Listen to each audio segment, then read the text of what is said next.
Hello and welcome back to Curless Mania, where we talk pop, rock, and prog. Finally back at it again, and it's time to talk about progressive rock. And when you think about progressive rock titans, there are many bands that come to mind, but there's one that you can't miss, and that would be Genesis. So we're here to talk about Genesis, one of my all-time favorite bands. And I'd like to talk today about an album that has been slowly creeping up the ranks for me over the years. It's just the appreciation of this record has gotten to be just more and more intense. And every time I listen to it, I just say, wow, this is one of their best records. And I don't know why I didn't recognize that earlier, but it is now ensconced as one of the best. And that is 1971's Nursery Cryme. This is a repress, Atlantic repress, that's just a single, it's not a fold out, that I bought many years ago. And then actually recently, this video was inspired because recently I found this, which is the Charisma label with the full fold out, with the beautiful artwork and lyrics. So, really love this, and it sounds fantastic, and it's actually in great shape. I was just so happy to find this. I was so excited. I was like, yes. When I listened to it recently, I just thought, once again, just flabbergasted by the album and just how great it is. So let's go back a little bit in Genesis history. So we start Genesis with Genesis to Revelation. This is just one of the many albums that are, covers, I should say, of this record, Genesis to Revelation. This was really them as school kids on a break in the studio, throwing down as many songs as they could within a few hours. And honestly, this album has a lot of charm to it. It really does. And it shows a budding talent. It really does. I think the songs are very good. In general, Sour Turns to Sweet, The Serpent, Am I Very Wrong, The Conqueror is a great track, In Hiding. You listen to this album and you think there's talent here, and Peter already sounds great as a singer, and the songs are well constructed, and there's a lot of great melody in here. So when you listen to this album start to finish, you say, okay, you can see there's potential there, but it's not quite there yet.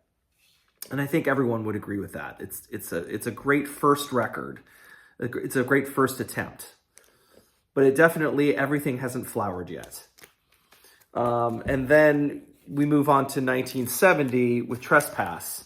Here we are again with the reissue that I bought many years ago, and I believe it was a budget, nice price. Yeah, super savings, specially priced. It's like it's not even a sticker. It's like permanently on there. And it's an MCA repress, actually. And you can see how much darker it is from the actual, again, not too long ago, I found this. And this is again, the fold out and the Charisma label. So again, I was really, really psyched to get this as well. So, but look at the difference in color. So I was noticing this today. I mean, this one's way darker.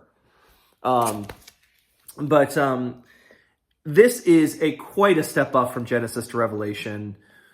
They are moving much more in a progressive rock direction, in my opinion, heavily influenced by King Crimson. They were very influenced by King Crimson, Court of the Crimson King in particular, which came out in 1969. They were listening to Family. They were listening to the Moody Blues.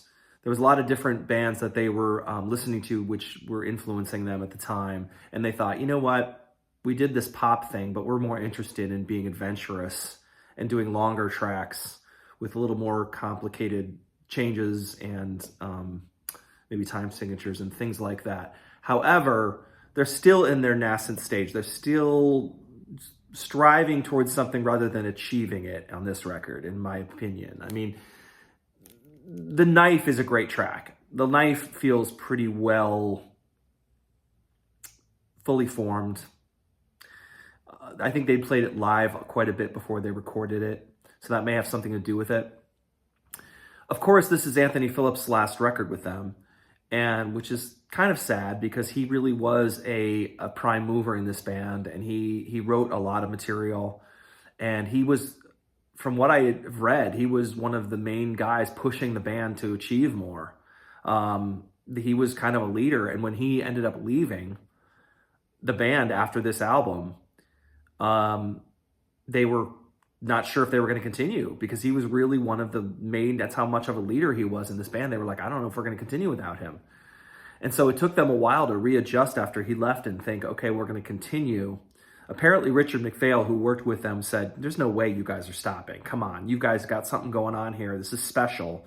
You guys are a great band. You need to continue. You can't stop here. You just got going. So thank God he was there to say that to them. Because who knows what would have happened if he hadn't said that.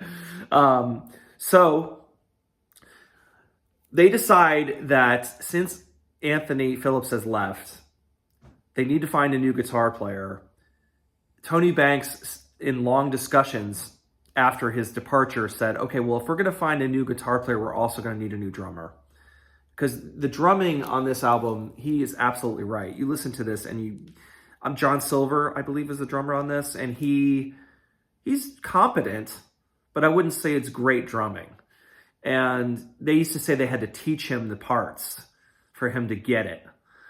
So when you listen to this record, you can kind of tell that's the case. It's not, I mean, it's competent drumming, but it's not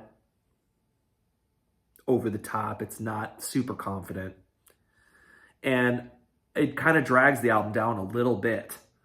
The songs are there, but the way they're performing them is not quite there yet.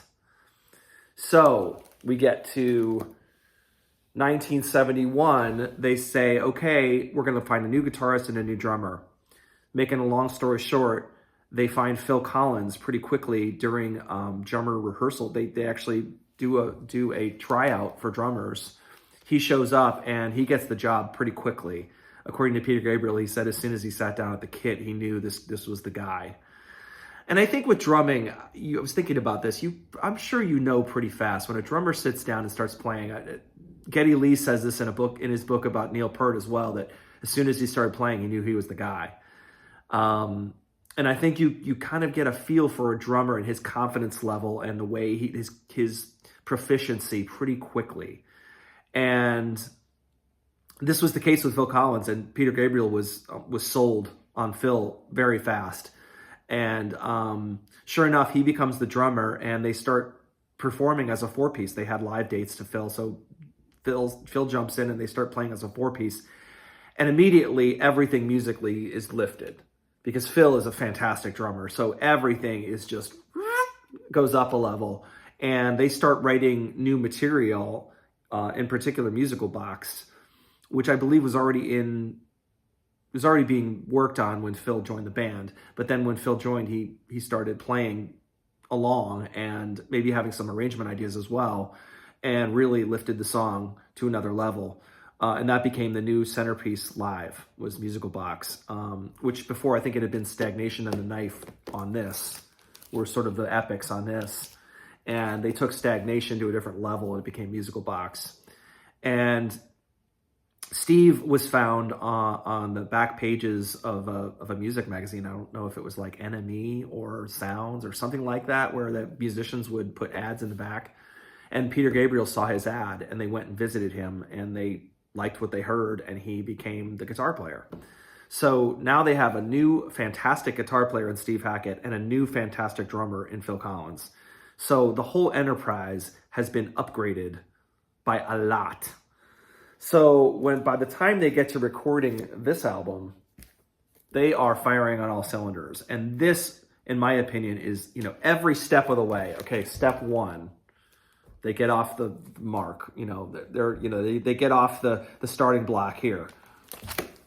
Then they get into somewhat of a stride here with this album, becoming closer to their sound. And then here's the third step. Boom. Whoops, this way. Boom. This is full-on Genesis sound at this point. They have found it. Because of the new members bringing in their new musicality and professionalism, this thing gets pushed to the next level. And it's hard to deny that it's I mean, come on. When you listen to Musical Box, you're like, all right, this is classic Genesis. And it's interesting that Steve Hackett said, well, I don't hear anybody playing a Musical Box type thing. So he ended up doing that little, you know, and it's all sped up a little bit, but it sounds, you know, kudos to him because he's right. It's like nobody's doing the sound of a musical box on the song, and he jumped in and did that. So, I mean, just that alone, boom, he's already contributing a huge amount to the band. You know, For Absent Friends, there's a lot of highlights on this album. So let's go through the tracks. I mean, we already talked about Musical Box. For Absent Friends is the first time Phil Collins sings lead on a song. So, I mean, that's another historical thing right here. I mean, the guy that eventually becomes the lead singer is the singing lead on a song on this album. The first album he's on, he's singing on it. So it's pretty cool. And he's also singing backgrounds on the whole album too, right? So that's another reason that people think that the transition to Phil Collins was easier, because he was singing background vocals the whole time he had been in the band. So people were hearing his voice whether they knew it or not. Return of the Giant Hogweed, come on. I love I mean, it's almost like a continuation of The Knife. It almost feels like The Knife Part 2. But it's way more sophisticated and a lot more rocking, if you ask me. I love, and the idea of, you know, again, Peter Gabriel's lyrics about the hog, I think they're his lyrics about the hogweed becoming like this, taking over a town. You know, it's like, it's hilarious. I love that. That's great. The great British humor coming through. Seven Stones is a beautiful song. I always forget about that song, and it's so great. You know, that's the, and the changes of no consequence, pick up the reins from nowhere. Just, I mean, so, how cool is, I love that melody. And then Harold the Barrel is another kind of comedy song. But again, a lot of charm. I just love the charm, the English charm coming through on that song. I mean, who would write that song about Harold the Barrel going over the falls in a barrel? Like, okay, like, but it's just, it works phenomenally. I love it. Harlequin's another beautiful song, very romantic, beautiful song. And then Fountain of Salamasis. Oh my God, that's my favorite track on the record. It's so epic with those mellotron swells. I mean, it's very King Crimson-y, but in an awesome way. And from what I understand, another contribution Hackett had on this was the whole, hey, let's get a mellotron just like King Crimson, and we can do those big chords on the mellotron, and it'll sound amazing. So they do that all over that song, and just I get chills when I listen to it. It's so awesome. There's just something about that song I love, and to me, it's like one of the best Genesis tracks ever. And Peter Gabriel sings it so well. I mean, his singing throughout this whole album is fantastic. It's on a different level, and like I said, Phil singing backup is just making it even nicer and more ear candy. So this album, I can't, I mean, if I had to give it a rating, I'd say it's a 9 out of 10. I love it. I come back to it often, and it's just grown in stature for me. And if you haven't heard this album and you're trying to get into prog and you haven't heard this album, you got to listen to it. It's an essential listen as far as I'm concerned.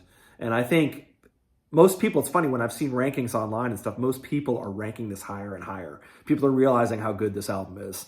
And which is great. It's awesome. So that's it. Hope you have a great day, and go listen to more Genesis. Take care. See you on the next video. Bye.